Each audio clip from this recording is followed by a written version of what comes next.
salutations, and welcome to the Logic Lounge with Fleazy Jones. That's me. Episode 70. 70. Close as hell to 100, y'all. And of course, this is brought to you by my good brother, the General Block Legend 7. Yo. Man, listen, I just gotta say it, man. The Logic Lounge been getting stupid love, man. What are we gonna do for 70? I tell you. Brother I got coming to the lounge today, man. Of course, shouts out to the General Block Legend 7. He put me on to this brother. For one, needless to say, y'all know I'm Fleazy Jones. So he had me at Beasy Jones. Different is an understatement. Y'all know if you've stuck with me thus far, I love interesting stories. I love real ass people. I love the grind.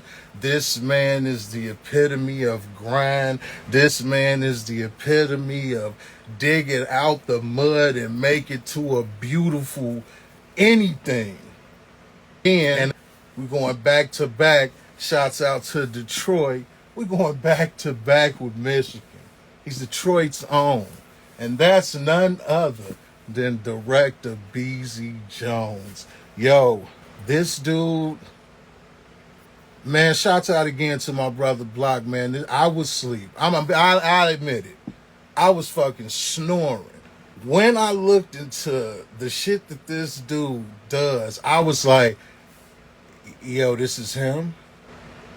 I ain't gonna even go there.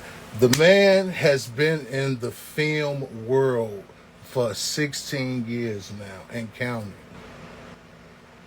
Y'all know I asked anybody that comes to the lounge, what's an interesting fact about them?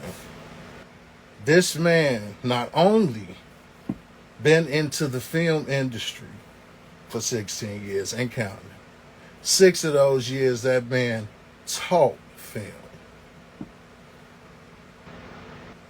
Man, listen, I'm going to just say some of his accolades right now, man. Y'all could go look this shit up. This is just a few. Responsible for child support. Responsible for weight. Responsible for Insta-famous. Responsible for narc. Responsible for power and money. Responsible for her husband's enemy.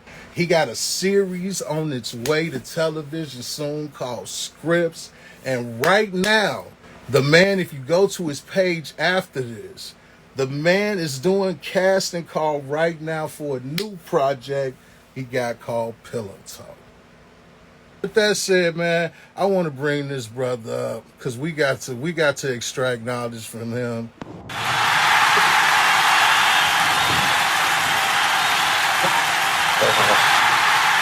Salute. What you said, can you hear me? Yeah, I can hear you, brother. I just want to say I appreciate the love, bro. I just appreciate the love and the flowers. Said for one, had me at Jones, so we already brothers from another mother. You know what I'm saying? That's that. But the accolades, brother, it's Yeah. crazy. Huh. When I say sleep, Beasy, they sleep. We got to wake them up, man. That's what today is about, sir. I cannot thank you enough, Beasy, for coming through today to the lounge, sir. I know your time is something that is extremely valuable, so understand that I am in gratitude right now, man. Thank you for this, sir. Thank you for I this, appreciate you for having me, man. The love goes both ways. man. So Detroit's finest, man. Born and raised, sir. Now, I wasn't born in Detroit, but I was raised in Detroit. Okay, so that's the home front all day. I definitely understand that. And been into film for 16 years and counting. Hmm. Gotta go for my first question. You told me in the questionnaire I sent you, you said you do it all, from edit to film to even teaching it. One thing I did not notice was the writing portion. So I wanted to ask you, do you write as well as direct? Yeah, I do. I write as well. I just forgot to put that on there. Okay, so you Mostly all the projects that I do, I have a hand in on the writing. If it's just an idea, or I might write the story, meaning that I might have an idea for a story. So I'll write the beginning, the middle, the end, and then I have someone actually write the actual screenplay. Or sometimes I'll just do it all. But 9 times out of 10, I'm gonna have someone write the screenplay for me. man, listen, being a director, brother, that holds a lot of badges. You know what I mean? So I want to ask you, I understand you grew a love for film just by you saying your upbringing, watching movies, things of that sort. You knew that that was something you was going to do.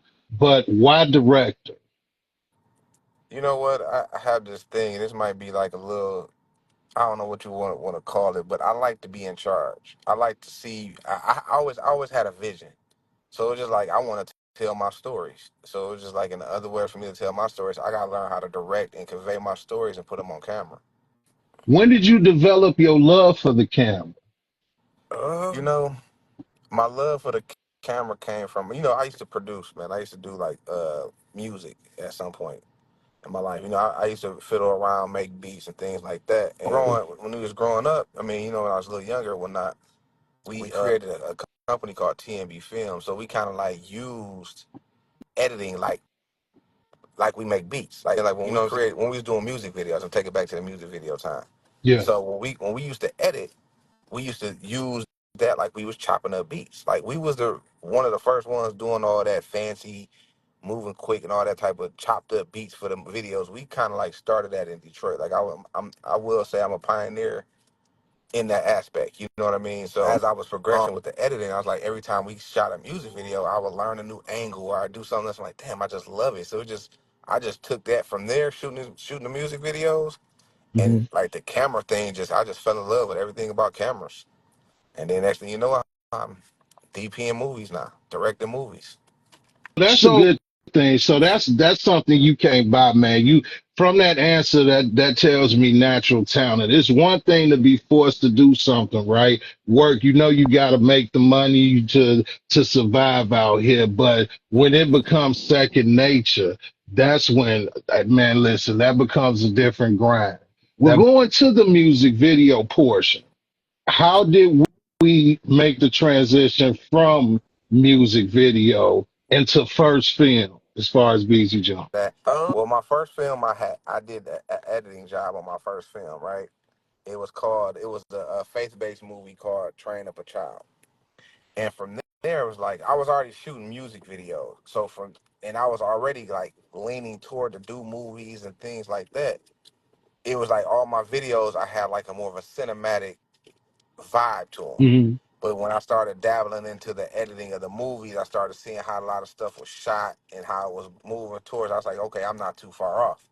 So that was like my eye opener. You know what I mean? So, and then I started applying more and more of that to my music videos. Me and my partner, we had went separate ways, which was my homeboy here. We had from TNB Films from the music videos. He had did a movie, and he Okay. had called me. He told me he was like, if you're gonna do something, you have to take that chance. You know what I mean? So by taking that, music videos is like a stripper.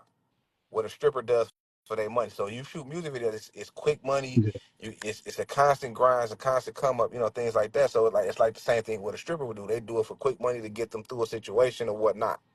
You get what I'm? You can't do these music videos if you're gonna jump in this lane because it's gonna take your time up. So I took Okay. everything that I had saved, shot a movie, failed, didn't never came out. Back, did it again. Guy played me. So that didn't work. Tried it. That was my second time. So I had two failed attempts right now. You see what I'm saying? Two failed attempts. Yeah. Not shooting music videos. I'm not making no money. I'm just like, it was bad. You know what I'm saying? So I said, you know what? I'm going to try it one more time. And that's when we wrote Wait. And that's what birthed Wait. And the Wait was like, Wait to this day is still my baby because it done so much for me, not just financially, but, spiritually and intellectually, just like things for me as a person. It opened up my eyes and let me know like, okay, the grind works, and I got through it, So let's keep it going. There was no way I could know that. When I went through, your list of movies, man, I kind of just handpicked because there were so many. I knew in the introduction, I wanted to get my people to lead them to go and look because, like I say, brother, man, you epitome of don't judge a book by its cover. Because Hmm. you look at it, you like, man, you chill, bro. You got a real chill energy about you. It's welcoming as hell. But when you see the work behind the name, that's crazy. And I'd have never known that that story I mean, was attached to that. my story is actually deeper than that, but that was just like a rough cut for you. You know what I'm saying? Just to get it, just to help explain it quicker.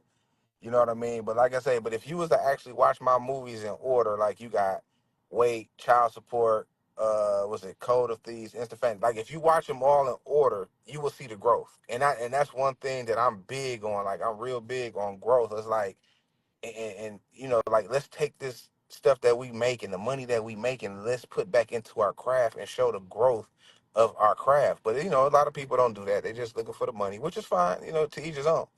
But with me, I'm always invested in myself because I never want to go back to that situation where I failed twice. Yeah. You know what I mean? So I just try to make sure I put myself in position to so I can always consistently make films.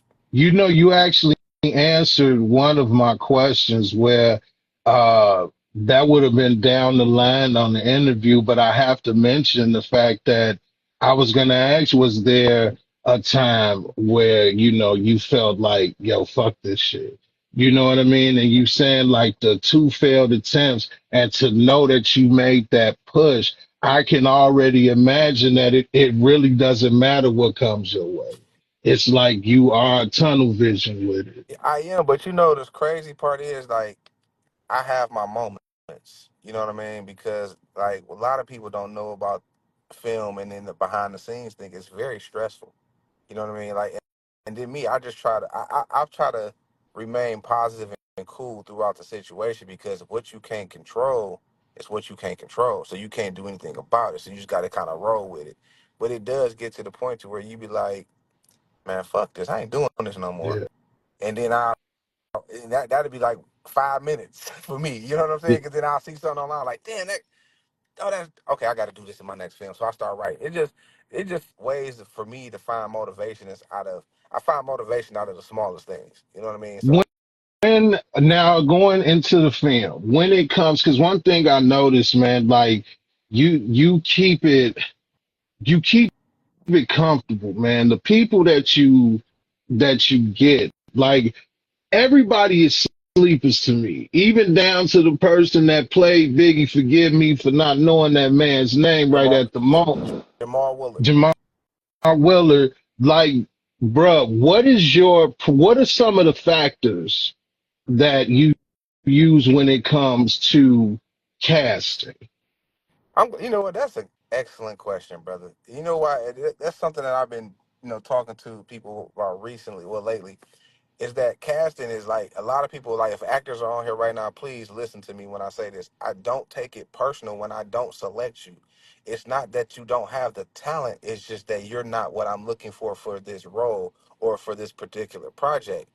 And one thing about me is I keep a mental note of a lot of people that cast or audition for me, and I'll be like, okay, well, I might say I'm casting for this, but I'm like, damn, I got an idea for this person for this next film.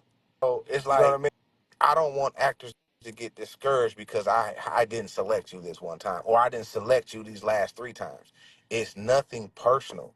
You just have to just roll with it. I mean, they tell you in a minute, Hollywood, you're gonna get 20 no's and one yes. So it's You just know what like I you mean? gotta kind of just pay attention to that. Like everything's not a yes. You know what I'm Exactly. saying? They just got to stay working and stay grinding. I just want the actors to know it's never personal. It's just that when I cast, I have a look, and I don't cast for popularity. You have to be, you have to have talent. You have. Yes. And I'm not. Hold on. I'm not even gonna say talent. You have to be directable.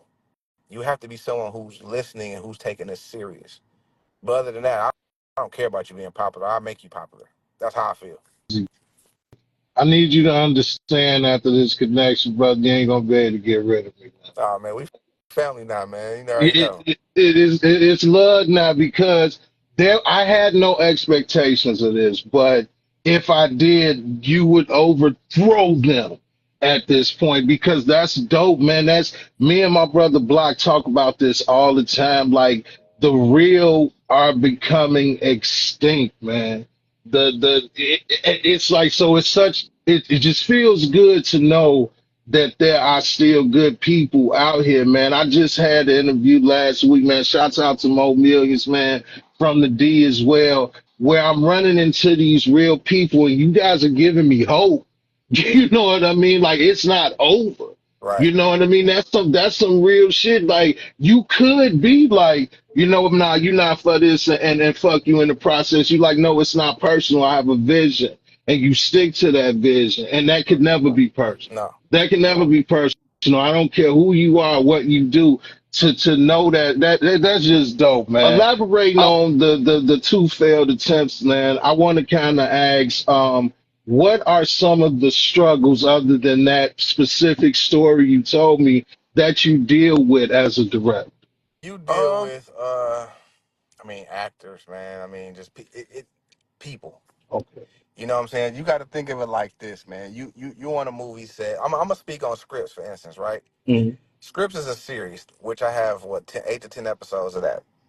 I have a cast of over 70 plus people, and what that means is I have 70 plus different personalities, 70 plus different people that have different needs and different requests, and then you got some people that don't like to show up when they supposed to show up. You got some people that won't answer their phone when it's time to go on screen, or you got people that's just complaining because they're sitting around all day. So as a director, and then because a lot of times in the indie film, you don't get the luxury of having yourself as a director, and then you have an AD or or somebody else that's going to deal with certain things. So it's kind of like you have to wear all these hats. So it's like you got to wear these hats. You have to deal with all these problems. And not only am I a director, I'm a producer. So I'm really dealing with the money side. I'm dealing with this, that, and the third. So it's like those are the strenuous things that happens to you while you're on set. Like you got people that come to you start talking about money. Like I look at them like they crazy. I never respond. Like I'm not an asshole, but I can be an asshole. You know what I'm saying? But at Right. the end of the day, Yeah. there's times and places for certain conversations. You know Yeah. what I mean? One thing I'm not gonna do is like I'm not gonna talk to you about no money in front of people.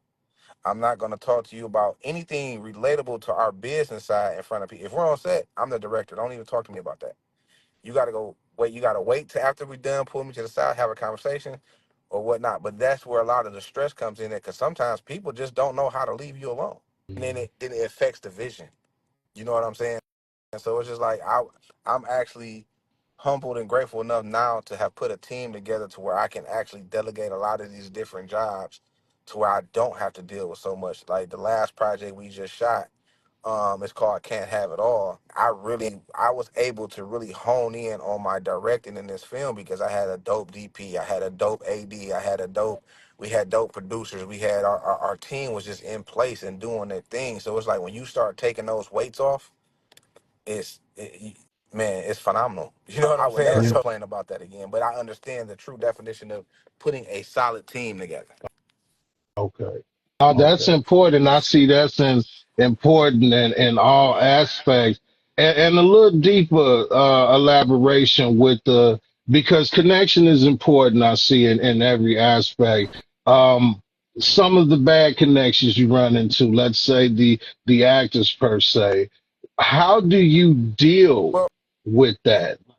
one thing you have to always remain is humble, calm, cool, and just do business. And always understand this is business, it's not personal. I never take anything personal. Never. Not in this business. Because if you do, you need to get out of it because you're gonna stress yourself the fuck out. So what I do is I just take note. I just take note. So if I'm working with you and you just this this big old nucleus or this big old cancer on set and problem, I'm taking note. But I'm gonna be cool. We're gonna laugh. We're gonna joke. But I'll never hire you again. Mm, Because at the end of the day, the most important part of any situation is getting the project done. So the director, I cannot saying I can't jeopardize that. Now, if it's early on and I can just fire you, then I'm gonna fire you. I'm gonna pull you to the side and just let you know, hey, this not working out. You know what I'm saying? Because that's why casting becomes so important too, because I learned this from a friend of mine in Chicago. I went out there for a, I forgot what it was called, like a little meet and greet or whatnot.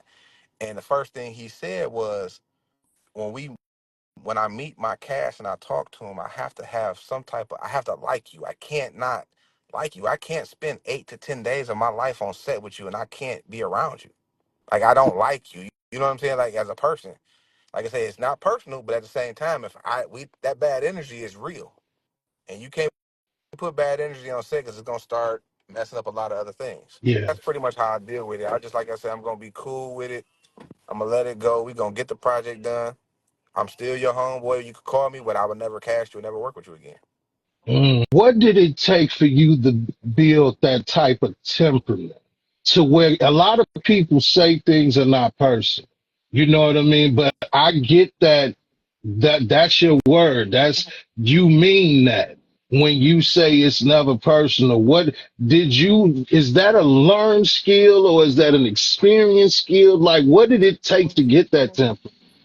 Everything with me, what I speak to you, brother, is gonna come from experience. Like, I've been in those situations. I've been in situations to where I was on set, and I'm gonna just say this: actors didn't call time was 9 a.m. Actor didn't get on set until what was it, 7, 8 o'clock at night.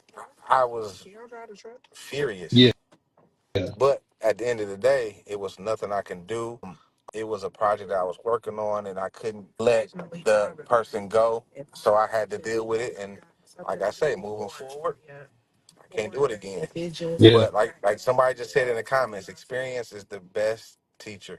I never take losses. I have lessons, so that's where I got all my lessons from. What is the balance between Beasy Jones, the director, and Beasy Jones, the person? The balance is just my biggest thing is I don't take nothing personal. You know what I'm saying? Like, but now if it's somebody that's close to me, okay, then we got to have a conversation. You know what I'm saying? Like, I'm big on like, hey, let's just, we gonna chop it up. You know what I'm saying? It's like, and that's something I had really just put into perspective for myself. Cause like me, I'm the type of person that's, like if I ain't really fucking with you, I'm just not gonna talk to you. I'm not gonna deal with you. I'm not gonna do none of that. So it's like, and I would let things linger instead of just, hey, let's have a conversation. Now it's okay. If it's personal, we're gonna step to the side, we're gonna have a conversation. But if it's just business, I don't take it personal. I'm just gonna tell you what it is and keep it moving. I want to go back, man, with the interesting fact, brother. Like, for one, you have a film production company, and you taught film for Uh, 6 years. Can you give me a little background on that little story about or a little elaboration? the funny thing is about me teaching, right? When we were shooting Wait, and this was back in 2017. No, I'm originally from Southwest Detroit, and I always knew that they had this police precinct in Southwest Detroit that was no longer operational. It was closed, but like somebody owned it. So I reached out to the owner, said, "Hey, do you guys still have the jail cells available? I'm looking for it. I need it for a couple scenes of my movie, and if it's possible, can I rent your location?" I went up there. She's like, "Well, can you come in and take a look at it? I want you to take a look at it because we renovated, see if it's something that you can utilize." So I go up there and I'm walking around, and to this day, it's still my good friend Carlos.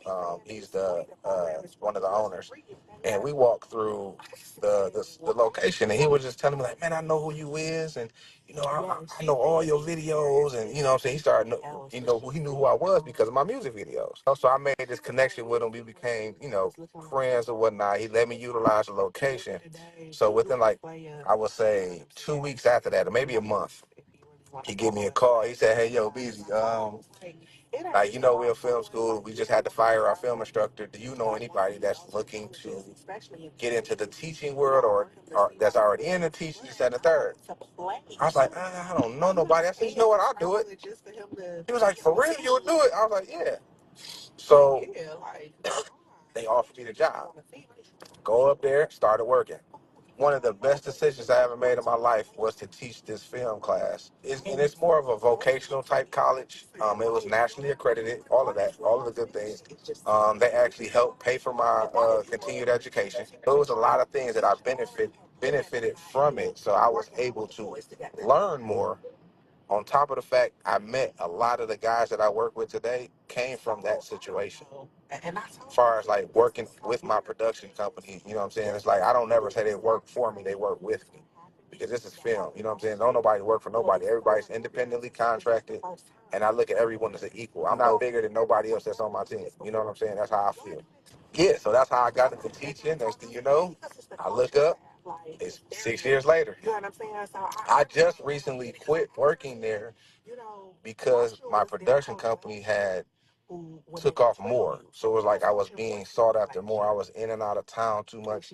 And they still was at the luxury of saying, hey, you can teach online. You don't necessarily have to come on campus. You know what I'm saying? So they was working with me, but it was just like I felt that I wasn't being fair to the student because I couldn't give them my all. So I was like, I'm gonna have to just step back for a second and let y'all put somebody in place that can really give the student what they need because I can't give them 100% of me. Like What was that like? What did do you miss that experience? I do because it was the experience was more it was bigger than teaching. Like not only was I an instructor there, but at the same time I learned more about business.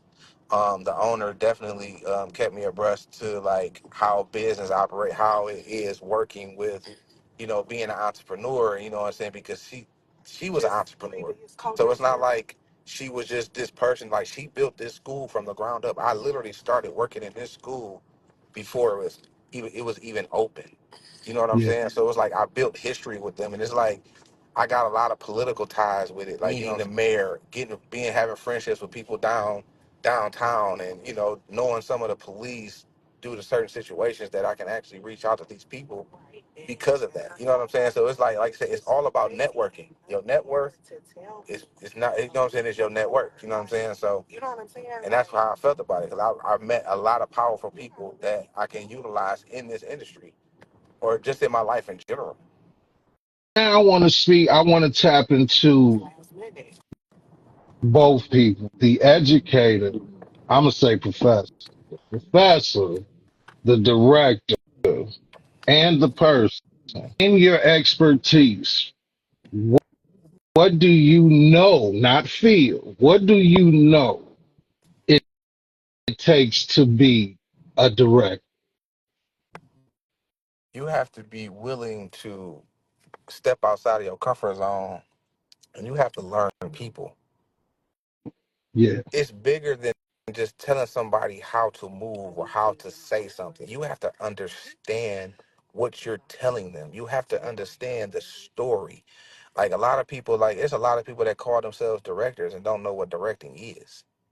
But directing is like I said, it's more than just movement and saying words on paper. It's about getting into the mind of the actor and helping the actor portray something that they can convey on screen to tell the story to the person watching it. Because you could fail at that. You could definitely fail at that. And I have failed at that. You know what I'm saying? Like I dropped the ball on some things before and that's because I didn't understand. And like you said, somebody just said creativity. You definitely gotta have creativity. Creativity is a part, you know what I'm saying? And then you got to, most people don't know the director has to understand shots. It has to, shots have meaning. It ain't just point the camera, hit record, and say, hey, say your lines. No, every shot has a meaning, and you have to understand that meaning of the shot to convey that emotion. It's directing is very deep, you know what I mean? Like, and I'm still a student of it. I'm still learning. I'm still, doing a lot of different things to help me progress in my career and my craft at that as well. I want to ask your take on something. What is Beasy Jones' take on support? Before I answer that, somebody just said, I heard that direct me is putting my trust in your direction. And you are 100% right. Because if the actor does not trust the director, you're not going to get what you need. And it's vice versa. You know what I'm saying? So I have to trust you. You have to trust me. So I would just like to say that was an excellent comment to the person that said that, Big Fine Jones. Big Pine Jones, shots Yeah. out. She came in and said the Avengers when she first came in. What she means by that, I'm running into my Joneses, man. Big Fine Jones, Fleazy Jones, Beezy Jones. That's like, come on. Come on, universe. What you trying to tell me now? You know where I got my name Beasy Jones from? Please tell me. I would love to know. So in high school, in college, my friends used to call me Be Easy. You know what I'm saying? Because I was always laid back and chill. So I took that and called it, and it's Beasy, right? And Jones, me and my brother, when we was younger, we was always like the popular kids, and we had that saying, keeping up with the Joneses. So we always called ourselves the Joneses. So that's why Beasy Jones. It's like keeping up with the Joneses. That's where my analogy for that came from. And to this day, Heard to hear. everybody's still trying to keep up with Beasy Jones. Going back to the again, now I'm speaking to the director again. In your professional opinion, what makes a good film or bad film? Damn, that's another good question. Honestly, I can't even answer that question because it's not really up to you. It's up to the critics. It's up to the people. They tell you what's good or bad because I can tell you something. It's not about what you like. It's about what other people like. You know what I'm saying? Now, technically, we can say what's a good and what's a bad film. We can say, oh, that wasn't lit right, or this, that, and the third. But if that movie come out and it make $3-4 million, who are we to say it was a bad film? No, but just because it made that money doesn't make it a good film. But at the same time, in the average consumer's mind, if the project made money, it's a good film. They're Yeah, gonna say, "Oh, that movie was excellent. It made $4 million." That doesn't mean nothing. But there's also movies that we've seen in the industry that came mainstream and be like, "Hey, that was a good movie." Other people, that was a bad movie. Technically, it looked great.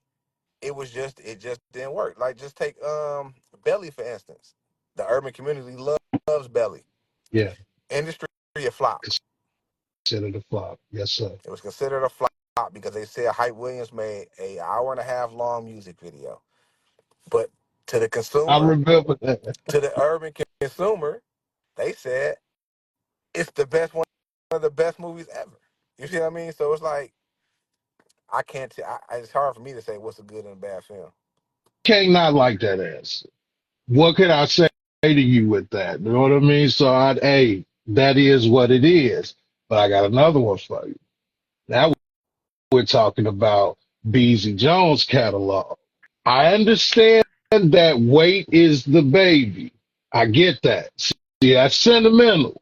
But past that, does Beasy Jones have a personal favorite of his catalog aside from weight? Now that I know what story that holds. My new film, everything new has my personal whole except for weight. Um, because it's the growth. I love the growth. You know what I'm saying? So anything that I say, okay, well, you say, yeah, anything new. But I'm gonna say, but child support also but it has a personal connection with me.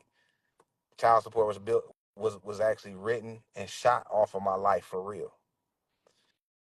Everything wasn't true about me. It was some things that was true about other people. But those are some situations that I've been in, and it was sentimental. Child support really was a passion project.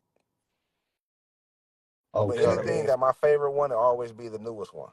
So right now, my favorite project right now is Scripts.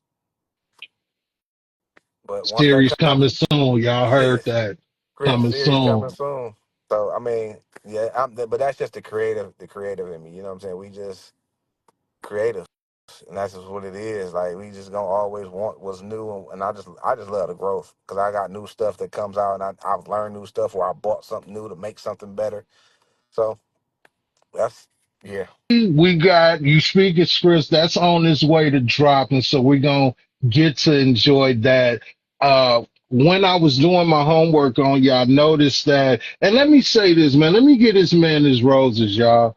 For one, I ain't ran into nobody that personally posts a casting call. I could be wrong. You know what I mean? I don't know much about the film world, but the realness of this dude, man, is just crazy to me. So I wanted to ask about Pillow Talk because that's the one that's in the makings right now that you're actually doing the casting calling. Yo, if y'all know any actors, yo, if you're not following Beasy, I need you to do that. And I need you to tag him because my man's is, hey, If y'all don't think he making moves, then you have a problem that I'm not sure you can be helped with. But anyway, tell me about Pillow Talk, man. So Pillow Talk is not nothing that I wrote. It's my wife's movie, right? So what's happening with that is she has a cousin that's been incarcerated for a very long time, and he wrote the story. And us being, he's about to come home real soon, so us being, filmmakers and things like that, so she's taken this film, and we turned it into a screenplay. I mean, the story, we turned it into a screenplay. So she wants to give him something when he comes home. So it's almost like we're going to give him a gift of his film, because we want him to continue to pursue the film thing. So what Pillow Talk is basically about, the average thing you always think about: barbershop talk, women that talk to their dudes, or dudes talking to a female that they think is down for them, might be a stripper or whatever, things like that. So 9 times out of 10, most people business get out in the street or in the world because of pillow talk, barbershop talk, hair shop talk. So we basing it all around pillow talk, because that's usually when the guys talk the most. Nah, real talk. You know what I'm Real saying? talk. So and we all have done that. So any man that says they never sat there and laid with their girl after whatever they They done did, and you ain't lying. said so, you're lying. And that's You pretty much lying. what it is. So it's gonna touch on, like, how the setups, and just it's all gonna stimulate just from people talking pillow talk. Good. So now, because now that I know you have, if you like, man, you have this vision, I'd like to know if whatever details you could share as far as what type of cast you're looking for. Now that you share with me, like you tell actors, don't take it personal. I'm looking for certain people. With this being your wife's project and a joint project with you, what are the type of personalities or people you're looking for this project? Okay. So, like, the Yvette character, she's one of the main characters. She's maybe I say mid 20, early 30s, ex stripper that got, guy with a guy, and a street guy that took her out of the streets because he was spending a bunch of money on her. Kind of want her to have like that stripper build. You know what I'm saying? Not necessarily a deal breaker. Definitely But has to that's be cute. You know what I mean? And she just got to be sassy. You know what I'm saying? It's like, you know how strippers carry themselves in a different demeanor. You know what I'm saying? yeah. They carry a lot of confidence in their looks and their beauty. That's what they use. They're using their looks to get them what they want. So that's one. And then we also have a club owner named Lala. Lala is she's a female. I say late 30s, early 40s. Very dominant. When you see her, it's like you know she's the boss. You get what I'm saying? So it's like her presence should be felt every time she comes on camera. Mhm. Book is the leading male. Kind of rough around the edges, street guy, but Prince Charming at the same time. Audition, they got to go to pillowtalkthemovie.com. When you go on the website, it's going to give you all the instructions, all the size, everything you need is located on the site. You just download them. You got to record yourself performing the size that you select, and submit that video audition back to the email listed on the website, which is pillowtalkthemovie@gmail.com. These type of opportunities are not given. This is what I mean by real Beasy. Like this is a blessing. Like what you're doing right now is block calls them alley oops. This is an alley oop for me. I won't ever forget this because one thing they won't be able to take from Fleazy now is that I had to sit down with Beasy Jones.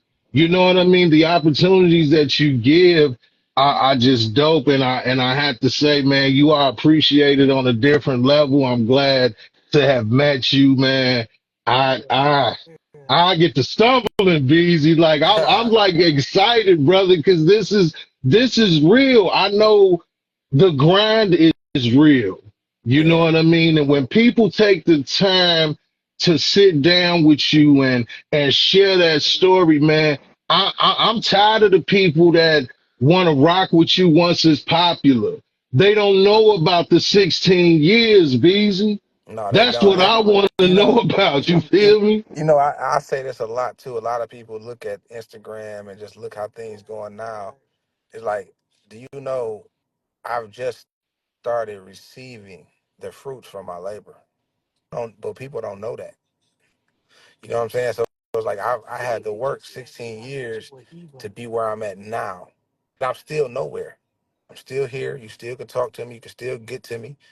You know what I'm saying? So it's like I'm still that person. I don't usually use the word humble a lot, because I feel like no one should be humble. You should never put yourself second to anybody. So, but you know what I'm saying? So, but you always got to put you first.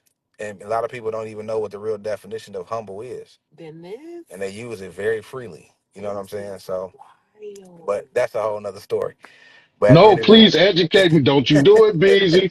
Educate me, sir. Block tell me every day we learn. Educate me, sir, because I am one. Please put yeah, me yeah, on.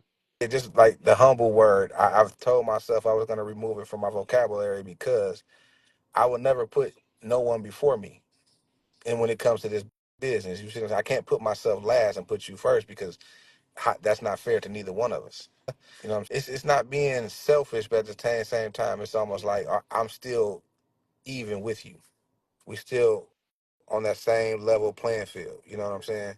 So I'm not gonna say you better than me, and I'm not gonna say I'm better than you. I'm never above a lesson because there are things that I know I don't know. So I appreciate you even giving me that sauce just then. You know what I mean? Because I know how some most people can't take certain shit. They No, they can't can't. take it. They can't take So constructive criticism at all.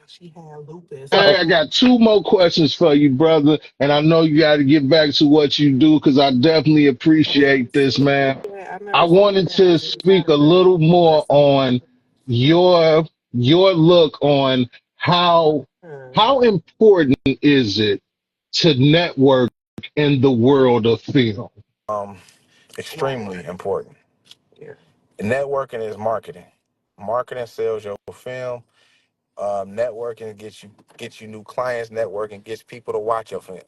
So it's like not only can you build that situation to where you're getting people to watch and look and pay attention to what you're doing. Like right now, I appreciate you for networking with me because I have people on here that are following me right now because they want to see more about me because of you.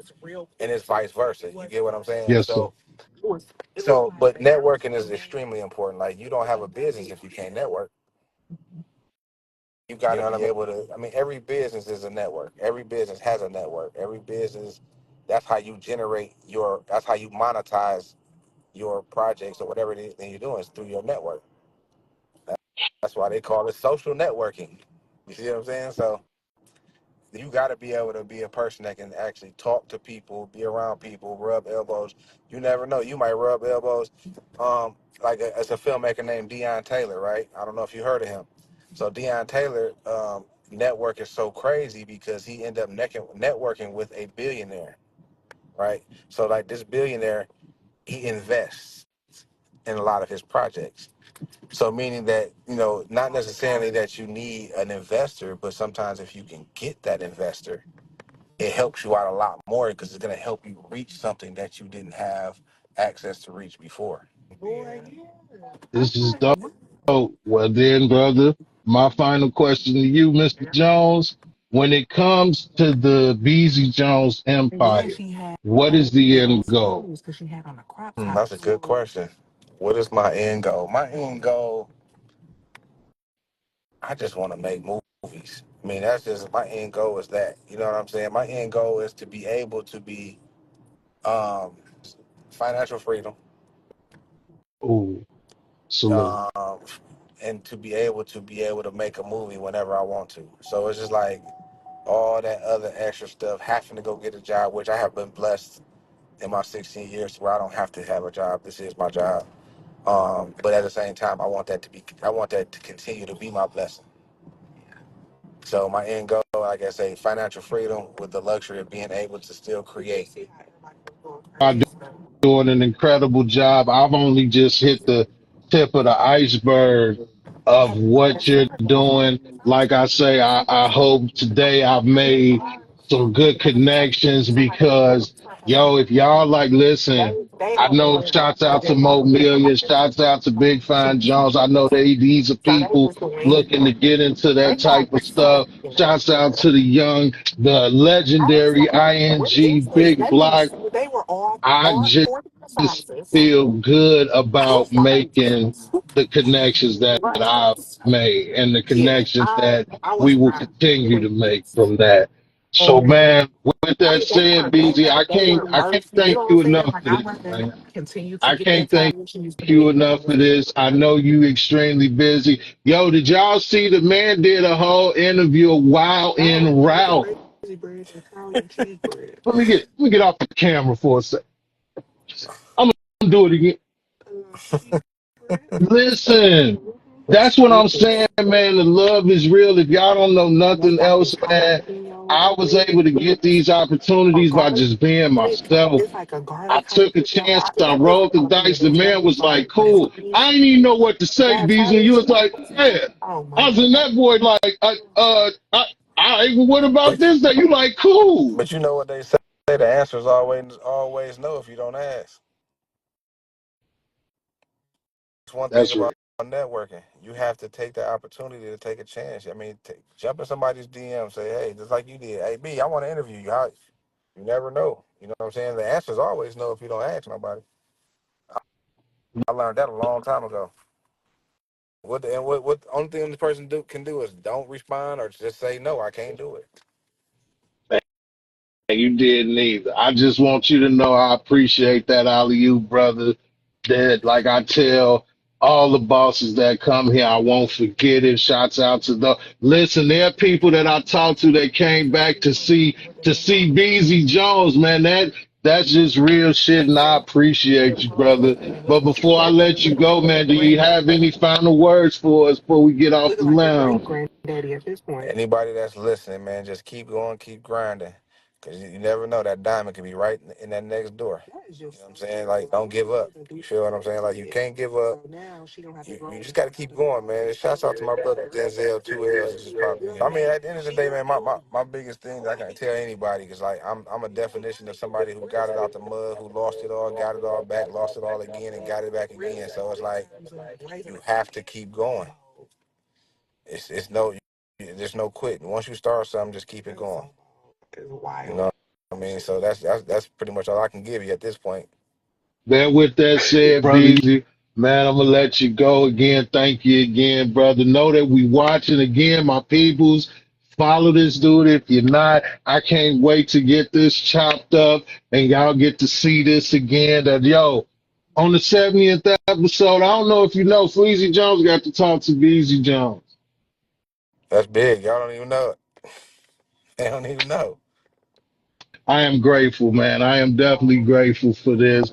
But man, thank you to everybody that came out tonight, man, and rocked with us, yo. Again, if you're not following this great brother, follow this man on his journey. You know some actors, actresses. I need you to get them to him. The man is giving opportunities, yo. We got to take these because there's too many people out here selfish as hell, out here greedy as hell, and this man is doing great things and it's quality. Man, shouts out to Big Fine again. She say, hey, quality over quantity, and that's All day. Beasy. All day, That's all that's day. Beasy. All day. Out of here. Thank you for tuning in to the Logic Lounge with Fleazy Jones, episode 70, brought to you by Block Legend 7. Beasy, I'm going to end it how I always end it, brother. I tell them living off good instinct counts. So always keep your logic. We love y'all, man. Y'all be safe. To the next one. Peace.